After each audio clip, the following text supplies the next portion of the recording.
Hello, hello. It is I again, the Verde, love in the flesh and in the spirit. And I want to check out these clips. Let's get into it. It says, long story short, if you're black, just go to the black majority areas in North Africa and enjoy your time. This person traveled beautiful and she enjoyed herself. Got to learn the culture, felt welcomed, felt at home, probably didn't feel afraid for her life.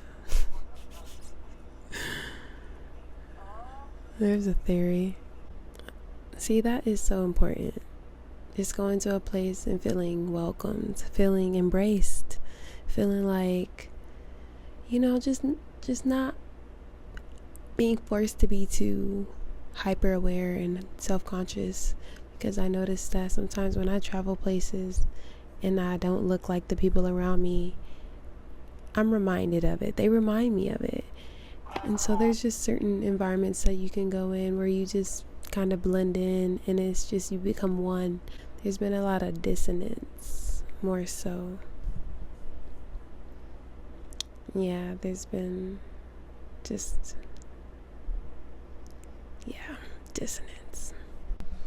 All right, y'all.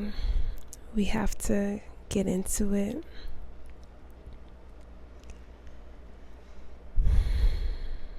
He had a great time with black Algerians in the south, but the second he moved north to the Arab majority, he faced racism and had cans thrown at him in the stadium.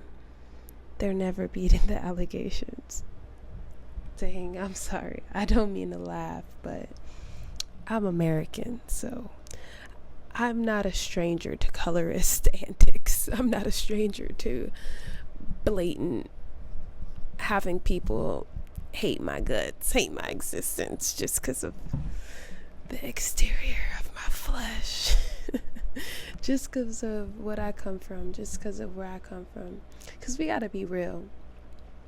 It's not just the color of our skin. We all know it's deeper than that. It's gotta be deeper than that. Something that I think is interesting. Now, let me let a disclaimer be known, very clear. I'm not a historian. I'm not an archaeologist. I'm not a philanthropist. I'm not a did I say anthropologist already? I'm not a biologist. I'm not a geologist. But I know they cut off those noses, and I know they're not admitting to anything about why that may have been. And I saw this thing that was like, if you go to Alcoholics Anonymous, the first step to change is admitting that you're an alcoholic. So you have to, take responsibility, take accountability. And sometimes that fault is never accepted, right? And it's okay. Like, we forgive, right? Everyone is forgiven. We forgive ourselves. We forgive our enemies. But that doesn't change history, right? That doesn't change the facts of what happened. Like, can we just acknowledge things? Like, that'd be the thing that like really gets, cause like, dang, I guess it's just easier said from my side. I guess I don't know, but if you gonna be real, you just gotta be real. I don't know. I think I'm going off on a tangent now. That's the whole point of this video. I'm just sharing how I feel about this stuff, what it makes me think about. Hey, and I just wanted to be clear that I'm okay being wrong. I am totally okay being wrong. I am a truth seeker. And I just want to know, what happened. Like, if I could have any superpower, I would go back in time and see what happened. Because have you ever played that game of telephone? There was a childhood game here in America. I'm from California, where you would take a group of kids, line them up, set them in a chair, whatever, stand up, whatever. You get a group of kids in a line. You got the first person, you got the last person, right? Everybody's playing, but the first person and the last person, they have critical roles, right? The first person, they're going to think of a phrase. A message, a recounting of sorts. And they are going to pass that message down, that information down. Person by person, you whisper it, right? Can't let that's the key important part. You gotta whisper it. And then, what we found is that by the time the message got to the very end of the line, it changed. And imagine if somebody in that line had an incentive to change it. Wouldn't they change it? Wouldn't they change it? And how would we know if there's no social media to record and be like, hey, y'all, look what they doing? Imagine. Well, the thing is, the technology we have now, if y'all have noticed, it's been getting worse. It's been like the opposite of evolving. Like, for example, laptops no longer have like CD slots, and like the iPhones are different now. Like, why can't there just be both holes or something? It's just different things. They're just different things. There's just certain things that I feel like we've just been going backwards. I can't think of a lot off the top of my head, but I'm sure y'all can. Or like, think about like TV. How TV used to be so simple. You turned it on, you got your 20 channels or however many channels you got. You press up or down. Now you got all these apps. So times are different, y'all. Times are different. We all know this. So I mentioned technology because I feel like back then we had the best technology. We still have this technology. We just don't use it as much. Water. I feel like the water holds memory, and if it ever rained, the water saw. Like, I feel like there's a reason why all this stuff is coming to light. Y'all, I don't know if y'all truly understand that us in America, we would have been doomed. We would have been doomed if this stuff hadn't happened at the time that it's happening. But at the same time, I feel like this was gonna happen inevitably. Like, the spell being broken is inevitable. Like, our destiny is already etched in stone, and that's how I think about this stuff. I just feel a deep connection to ancient civilizations, and I know that there's something about melanin, and there's a reason. I know there's something about them. It gotta be something about the melanin, because I think it's just because we're indigenous, like we're native. Like, the most native people started off as dark. Like, the first person was probably like so black.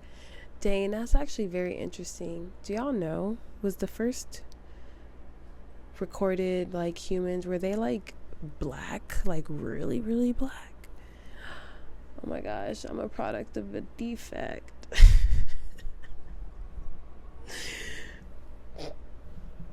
Let's move on. So, just looking through some of this stream, very interesting to me how this is in Africa, but this is Algeria, But like, are there melanated people in Algeria? Like deeply melanated, obviously. I wonder. I heard Morocco was like this. I didn't realize that pretty much all the northern African states were like that. And I also didn't know that Algeria wanted to be in the the European Union, the EU. Is it Algeria, Morocco? One of those North African countries. They're not melanated, and it's interesting because even out here in America, like when you talk to people, like just your average American who doesn't know too much about geography, no shade, it just is what it is, guys. Let's be for real. They'll say, like, they'll talk about Africans as in, like, when they refer to Africans, they're referring to dark-skinned people. When people think of Africans, they think of melanated people.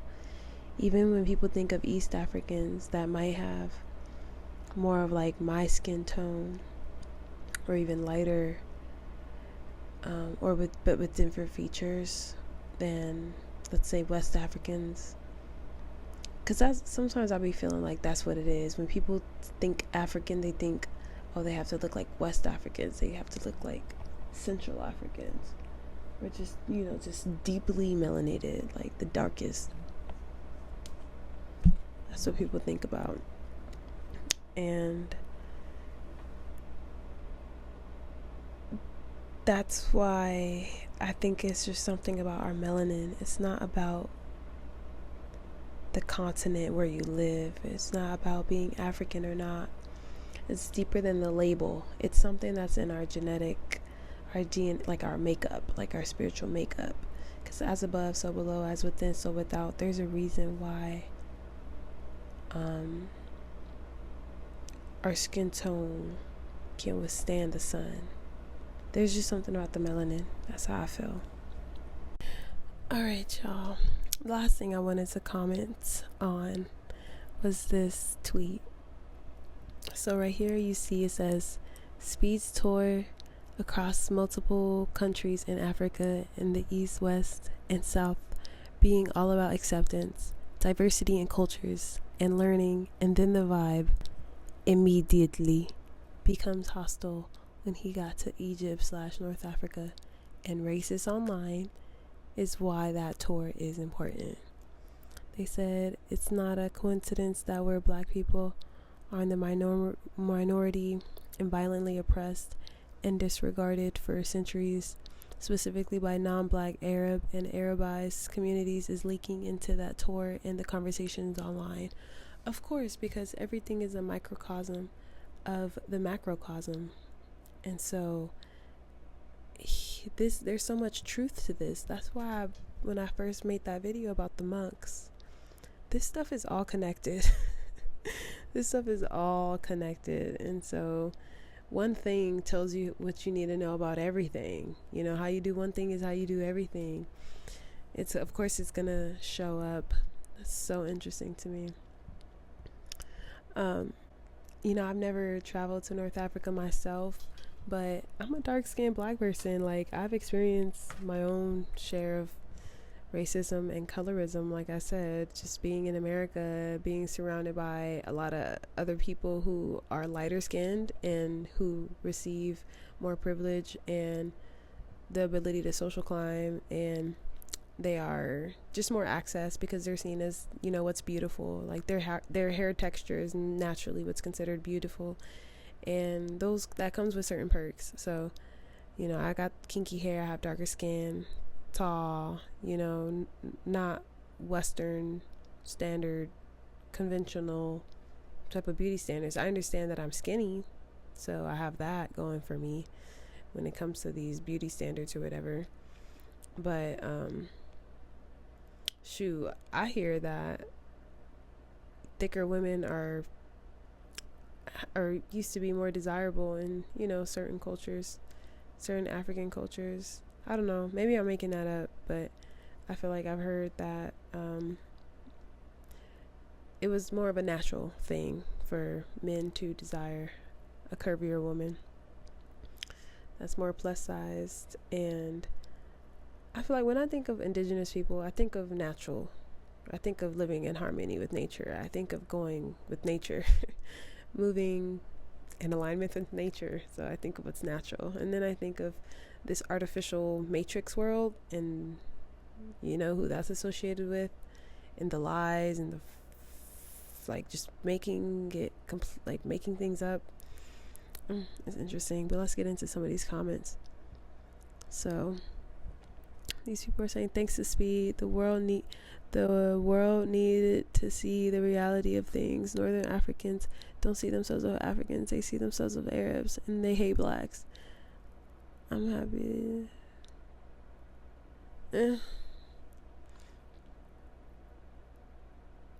I mean, so Speed was warned about the nature of Arabs. He still decided to go. He wanted to see it himself. I mean, I guess people are showing their ass, but I don't know. What do we do about this? I don't know. What do we do about it? Knowing us, we gonna just continue to focus on ourselves. These pharaohs and Sphinx and everything has their noses cut off because the noses were big. They were black noses, Nubian noses, African, deeply melanated type African noses. And that's fascinating to me.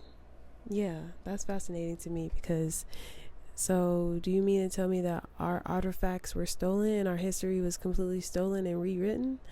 I'm still trying to figure all this out. Okay, I heard about this. So inside the stadium, as he's escorted to his seat, tensions rise. Some fans act angrily to him, being treated as a special guest, and begin throwing objects. Jealousy, envy, oof. The situation escalates further when large groups wait for him to sit down and repeatedly demand not to be filmed. Okay, well, they didn't want to be filmed then. But that's not how you treat people. That's not how you act. I mean, I guess it worked. Throwing water bottles, I guess it worked. But like, dang, there was no other way to resolve that conflict. Despite everything, Speed says he still enjoyed Algeria overall, but wishes the visit hadn't ended with so much hostility when his intention was simply to highlight the country's culture to a global audience. Right. Alright, you guys, I'm getting so sleepy, but I have to finish this video. So I'm just gonna watch the last of this clip. This is the infamous part of the stream where this young woman is fighting for her life, explaining whatever lies they told her as to why the noses are cut off of these things. And it's crazy because he's walking around this whole place and all of the noses are cut off. Like, that's crazy. And then when I watch the videos on YouTube or on Twitter, there's these Africans that are letting people know, yeah, those were Nubians. This is crazy. I just love that we're in the age of Aquarius and so much is coming to light right now. W's in the chat for all this stuff coming to light right now. W's in the chat. And if you're still watching the video, what are you doing? Go ahead and subscribe. Go ahead and like the video. Don't be a hater now. I really appreciate you guys, for real though. But what did y'all think of this tour? Like, this tour has changed my life and I didn't even step foot on the continent yet, but best believe I will be. That's crazy. This is it. This is where she explaining what happened with the nose. This is crazy. So yeah, someone's gonna have to take accountability. I saw somebody on Twitter in the comments, they were like, the Arab people hate black people more than white people hate black people sometimes. And it's just like, dang, like, why is that low-key I mean, I don't know if it's true. Like I said, I've never been to North Africa, but with the way that I don't have any Middle Eastern type friends, that is very interesting to me. Like, it's like they stay away from black people, even Indians. Like, it's like they stay away from black people. I don't know. Like, the colorism and the caste system, I just know that that's all a real thing. In America, it works a little bit different. In America, the closer you are to whiteness, period. Like, if you Asian, it don't matter about your skin, because you can be light skinned, you can be Asian. You have to look, you have to be the closest you are to blonde hair, blue eye, long hair, big boobs, like that type of thing. It's a certain it's a certain thing. Like Marilyn, think Marilyn Monroe. But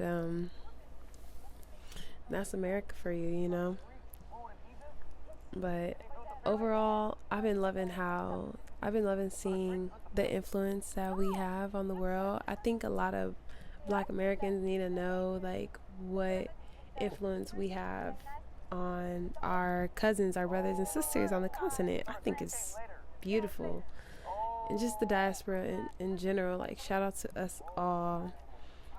Shout out to us all for real.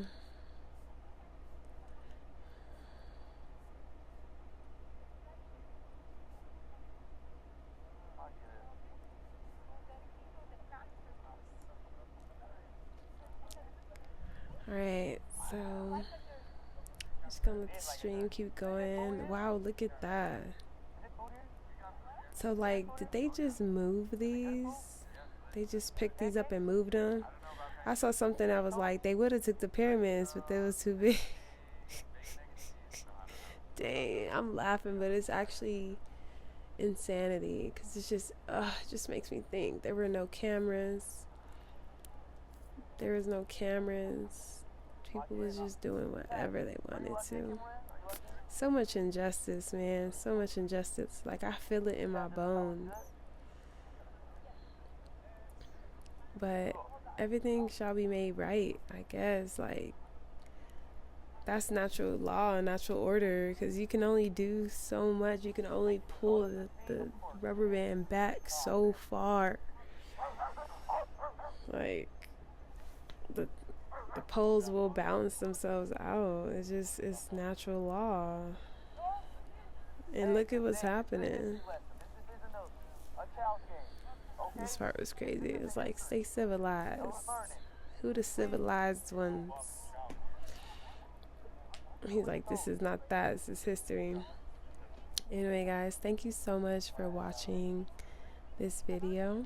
I really appreciate it. Actually, liked the video.